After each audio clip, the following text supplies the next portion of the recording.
જનસભાથી વિધાનસભા સુધી લોકોના પ્રશ્ન પહોંચાડવા કોંગ્રેસ જનમંચની શરૂઆત કરી છે। ત્યારે બનાસકાંઠામાં અંબાજીથી વિધાનસભા વિપક્ષના નેતા અમિત ચાવડાએ જનમંચના બીજા ફેઝની શરૂઆત કરી છે।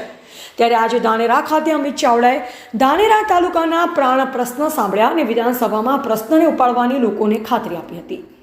વિધાનસભા વિપક્ષ નેતા અમિત ચાવડા આજે કોંગ્રેસના જનમંચ કાર્યક્રમ હેઠળ ધાનેરાના મામા બાપજી મંદિર ખાતે પહોંચ્યા અને ધાનેરા જનમંચ કાર્યક્રમ થકી ધાનેરા તાલુકાના લોકોના પ્રશ્ન સાંભળ્યા હતા।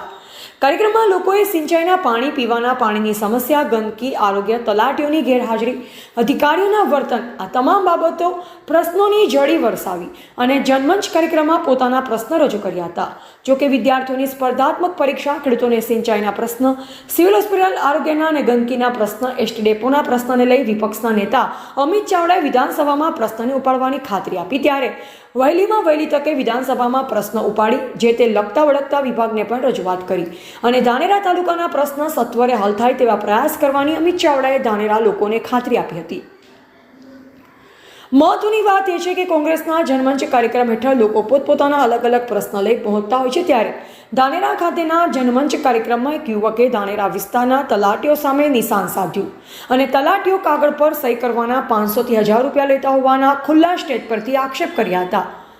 મહત્વની વાત એ છે કે મહેસૂલી કામ માટે મુકાયેલા તલાટીઓ લોકોનું કામ કરવાના પૈસા લેતા હોવાના આક્ષેપો થતા મુદ્દો વિસ્તાર માટે ટોક ઓફ ધી ટાઉન બન્યો છે।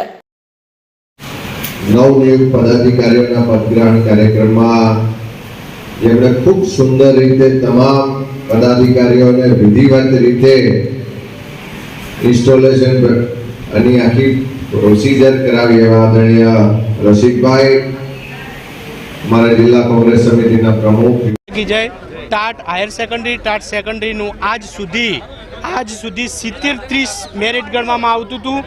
ગુજરાત રાજ્યના હજારો લાખો છોકરાઓએ આ મેરિટની અંદર આવવા માટે ડિગ્રીઓ પ્રાપ્ત કરી છે અને કોલેજોમાં ગયા છે, ભણ્યા છે અને ગરીબ મા બાપોએ 2-2 લાખ રૂપિયા વાપર્યા છે અને ડિગ્રી પ્રાપ્ત કરી છે। અને આજે જીઆર એવો બારે આવ્યો છે સીધું જ કે ટાટના આધારે સીધી જ શિક્ષકોની ભરતી થવા જઈ રહી છે।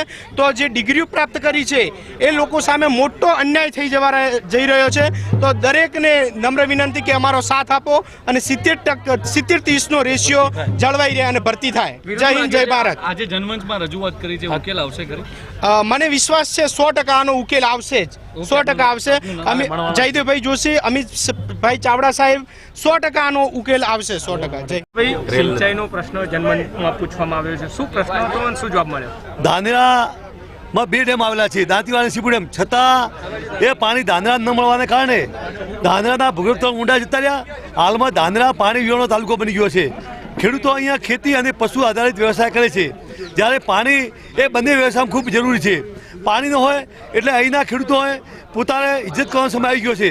જો આ સરકારને વારંવાર રજૂઆત કરવા છતાં જે દાંતીવાડા ડેમનું પાણી નદીમાં નાખીને જગ્યાએ જો સીપુ ડેમ નાખી અને ધાનેરા તાલુકામાં આપવામાં આવે તો ધાનેરામાં પાણીનો પ્રશ્ન હલ થઈ શકે છે।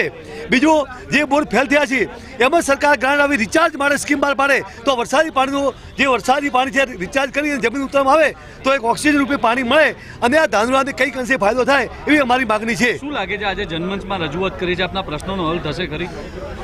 સરકારની અંદર અમે પ્રશ્નો તો ઘણા સમજ કરીએ છીએ, પરંતુ આ વખતે વિપક્ષના નેતા આવ્યા છે એટલે વિપક્ષના નેતા અમારો પ્રશ્ન વિધાનસભામાં ઉઠાવશે અને કંઈક અંશે સરકારને વિચારવા માટે મજબૂર કરશે, એટલે કંઈક અંશે કંઈક આશા બંધની છે। ઓકે।